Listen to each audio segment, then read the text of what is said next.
মিরপুরের হারুন মোল্লা degree college থেকে ECB চত্বর ঘুরে সুমাত্রা ফিলিং এবং এলজিপি স্টেশনের দূরত্ব 3.7 কিলোমিটার। এই দীর্ঘ দূরত্বের মধ্যে রয়েছে ব্যক্তিগত গাড়ির সারি। উদ্দেশ্য একটাই, জ্বালানি তেল সংগ্রহ করা।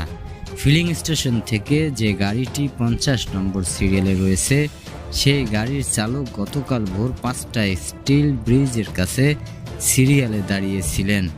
তিনি 30 ঘন্টা যাবৎ লাইনে দাঁড়িয়েছেন। তার অভিযোগ, অথচ জ্বালানি প্রতিমন্ত্রী বলেছে দেশের ইতিহাসে বর্তমানে সবচেয়ে বেশি জ্বালানি মজুদ রয়েছে। সরজমিনে বেলা 12টায় দেখা যায় হারুন মোল্লা ডিগ্রি কলেজের রাস্তার মাথায় এসে থামে লাইনের সর্বশেষ গাড়িটি।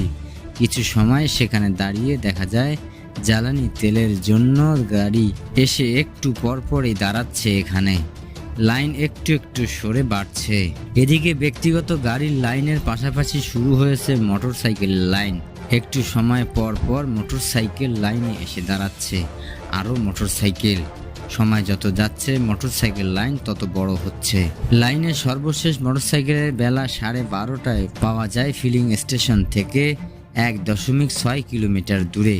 মোটরসাইকেলের চালক আনিসুর রহমান, এই পাম্পের তেল নেওয়ার জন্য গতকাল রাত 8টায় দাঁড়িয়েছিলাম, কিন্তু পাম্পের কাছাকাছি যেতেই গতকাল রাত 12টার দিকে জানিয়েছে তেল শেষ হয়ে গেছে।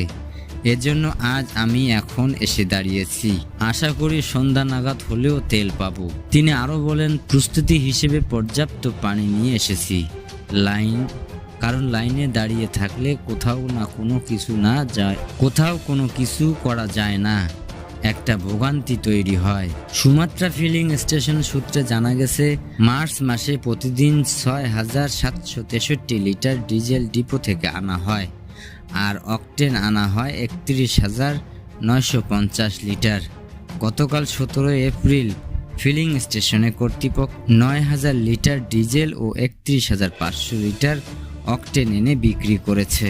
এদিকে শুক্রবার 17 এপ্রিল চট্টগ্রামে পতেঙ্গা তেল শোধনাগার রিফাইনিং পরিদর্শন শেষে বিদ্যুৎ, জ্বালানি ও খনিজ সম্পদ প্রতিমন্ত্রী অনিন্দ্য ইসলাম অমিত বলেছিলেন, দেশের ইতিহাসে বর্তমানে সবচেয়ে বেশি জ্বালানি মজুদ রয়েছে। বিভিন্ন উৎস থেকেও জ্বালানি সংগ্রহের চেষ্টা করছে সরকার। এপ্রিল ও মে মাসের জন্য দেশে পর্যাপ্ত জ্বালানি মজুদ রয়েছে। একই সঙ্গে জুন মাসের সম্ভাব্য চাহিদা মাথায় রেখে আগাম প্রস্তুতি নেওয়া হচ্ছে। নিরবিচ্ছিন্ন জ্বালানি সরবরাহ নিশ্চিত করতে সরকার ধারাবাহিকভাবে কাজ করছে এবং বিকল্প উৎস থেকে জ্বালানি আমদানির উদ্যোগ নেওয়া হয়েছে।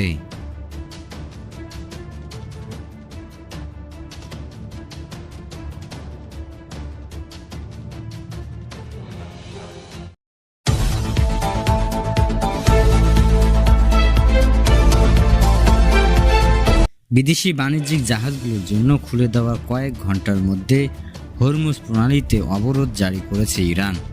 ইরানি প্রতিরক্ষা বাহিনীর যৌথ সামরিক কমান্ডার আজ শনিবার এক বিবৃতিতে নিশ্চিত করেছে এই তথ্য।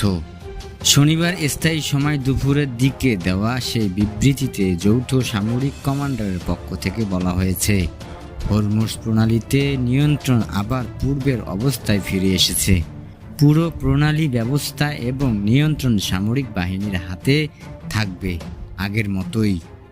গতকাল শুক্রবার ইসরায়েলি এবং লেবাননের মধ্যে 10 দিনের যুদ্ধবিরতি চুক্তির পর বিদেশি বাণিজ্যিক জাহাজগুলোর জন্য হরমুজ প্রণালী সম্পূর্ণ খুলে দেওয়ার ঘোষণা দিয়েছিল ইরান।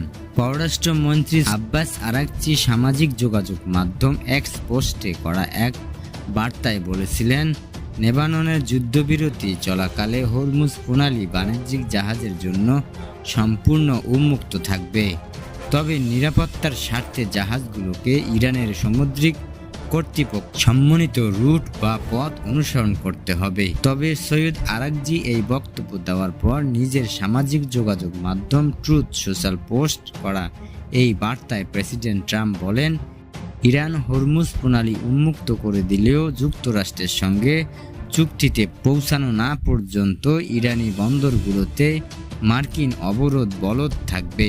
হরমুজ প্রণালী এখন ব্যবসা এবং জাহাজ চলাচলের জন্য সম্পূর্ণ প্রস্তুত। তবে ইরানের সাথে আমাদের যাবতীয় লেনদেন বা চুক্তি শতভাগ সম্পূর্ণ না হওয়া পর্যন্ত দেশটির উপর আরোপিত মার্কিন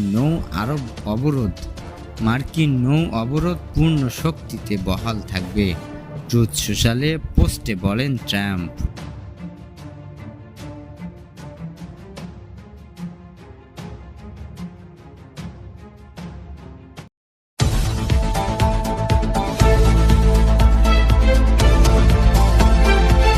মধ্যপ্রাচ্যের লেভান্ট অঞ্চলে দুই প্রতিবেশী ইসরায়েল ও লেবানন বৈঠকে বসেছে বলে জানিয়েছেন ট্রাম্প।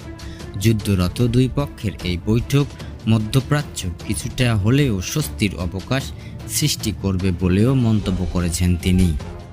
গতকাল বুধবার নিজের সামাজিক যোগাযোগ মাধ্যম ট্রুথ সোশ্যাল পোস্ট করা এক বার্তায় প্রেসিডেন্ট ট্রাম্প বলেছেন, ইসরায়েল ও লেবাননের মধ্যে কিছুটা স্বস্তির অবকাশ তৈরির চেষ্টা করা হচ্ছে। অনেক দিন প্রায় 34 বছর পর দুই নেতার মধ্যে নীরবতা ভাঙছে। আগামীকাল তারা কথা বলবেন। চমৎকার। ট্রুথ সোশ্যালের পোস্টে এই ব্যাপারে বিস্তারিত কিছু বলেনি প্রেসিডেন্ট ট্রাম্প। কোথায় এই বৈঠক হচ্ছে এবং কারা এই বৈঠকে প্রতিনিধিত্ব করছেন সেসব তথ্য নেই এই পোস্টে। উল্লেখ্য, গত 14 এপ্রিল ওয়াশিংটনে যুক্তরাষ্ট্র পররাষ্ট্র মন্ত্রণালয় দপ্তরে বৈঠকে বসেছিলেন যুক্তরাষ্ট্রের ইসরায়েলি রাষ্ট্রদূত ইয়াসিয়েল রাইটার এবং লেবাননের রাষ্ট্রদূত নাদা হামাদেহু। মার্কিন পররাষ্ট্রমন্ত্রী মার্কো রুবিও উপস্থিত ছিলেন সেই বৈঠকে। তবে বৈঠকে আলোচনার ফলাফল কী হয়েছে তা জানা যায়নি। ওয়াশিংটনে সেই বৈঠকের পর লেবাননে ইসরায়েলের অভিযানও থামেনি।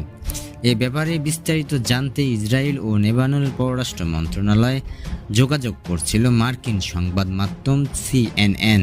ইসরায়েল পররাষ্ট্র মন্ত্রণালয়ের কোনো কর্মকর্তা এ প্রসঙ্গে মন্তব্য করতে চাননি এবং লেবাননের কর্মকর্তারাও জানিয়েছেন এই রকম বৈঠকের কোনো তথ্য তাদের কাছে নেই।